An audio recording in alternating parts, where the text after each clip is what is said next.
get ready with me while I tell you how I met the girl's dad. So it started when we were in year 7. Like, I didn't speak to him or anything, I was too shy.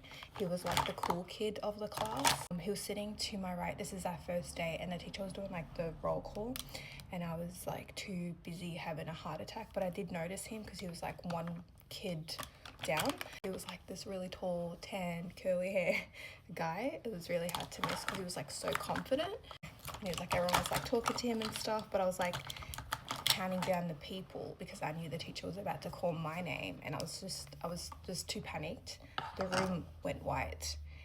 My heart was in my eardrum. That was our first interaction. Well, there was no really interaction, but I feel like when I looked, like he kind of glanced at me too, and then he looked away very quickly. He's probably like, weirdo, because I probably was like that's the interaction we ever had in year 7. And then come year 8, I don't even know how the hell this happened. I honestly do not know, but we started dating. Like, I actually don't even recall how it happened. And when I say date, we like never held hands, never spoke, never nothing. It was like just saying that we were dating. My sister would hide in bushes and like, yeah, literally come out and be like, what are you guys doing? And him and I would just look at each other. I'm pretty sure like we both got over it. So he broke up with me. Good morning, sunshine. Huh?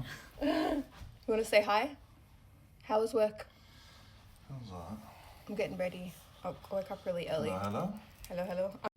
I just learned this week from TikTok that the 10-year dry bronzer, you're meant to warm it up with your hand, like this. Anyway, so that was like our dating era in year 8, and that was really devo when he broke up with me. I don't even know why. I was like, how dare he break up with me when we didn't even date? No, it was fine. And then it wasn't. I don't know what it was, but after like we broke up, obviously, I guess I always still liked him. You know, is that weird to say? And it was our year 10 formal. We all went to the same after party. I didn't know he was going to be there, but he was. I remember telling my friend, like, we were in year 10, but we were a little bit tipsy. I can't tell you who supplied the alcohol, but anyway, I'm like such a lightweight, so I wasn't a goner, but I was like brave. I don't know, it gave me that confidence to be like, you can speak your mind. Someone told me that he was leaving. Like, a lot of people drop out in year 10 back then. So I got a whiff of that, and I was like, you know what, I'm never going to see this guy again. I might as well tell him that after we broke up, I actually still had some feelings for him. It took me a little bit to muster up the courage, and then I turned around and I was like, I'm just going to let you know. After we broke up, I still thought you were like cute or good looking. I don't remember the exact words. I'm like, and I still had feelings for you after. I'm like, but now you're moving schools. I was in year 10, guys. Please don't judge me.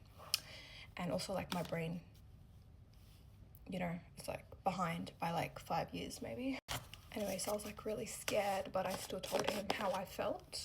And I don't really remember the exact words, as I said, but I was like, you know what, I'm gonna bloody tell him. This is like, it's not gonna matter, because like the next day it was like a year 10 formal. He's not gonna be there anymore. I'm never ever gonna see him. He actually didn't say a word. He just like grabbed me, put me in front of him, like my back was to him, and then he hugged me. Yeah, guys, just a moment for this beautiful NARS color. It's called Dominant, but look at my cheeks, it's beautiful, very pink. I put like the littlest amount. Anyway, he was behind me, and when he embraced me, like, he brought his head closer, his mouth to my ear, and he said, I still have feelings for you. Honestly, don't even know how the rest of the night, like whilst we were still at the after party, went, because everything went silent. We were in our own world. I was obviously shocked that he said that. Like, he was so mysterious. He was the mysterious guy. He was probably just on the spectrum, to be quite honest, now that I know him. Like, a lot of things happened that night to like other people, but we weren't aware. We were in our own world. I don't even think we were talking. We were like so immersed in our own. There was a vibe, you know what I mean? We were just like there. So then the police came and everyone got kicked out, and we had to like go home, obviously. Like, me and my friend were also mutuals with his friends. They walked us to the bus stop, because we were gonna catch a bus to my friend's house. And they went Macca's or something. I remember the next morning, our mutual friend came up. He pretty much was like telling me and my friend that the girl's dad couldn't stop talking about me. And he was like in the happiest mood ever. Of course, that made me happy because same. I probably talked my friend's ear off because I slept at her house. The whole situation, it happened so quickly. Like I wasn't expecting that reaction. Knowing his personality back then, like how he was, I definitely was expecting him to like brush it off and be like, oh yeah, cool. Him, myself and his sister became really good friends. I feel like we were always good friends. Like she was the sweetest. Yeah, she was just like the sweetest person ever.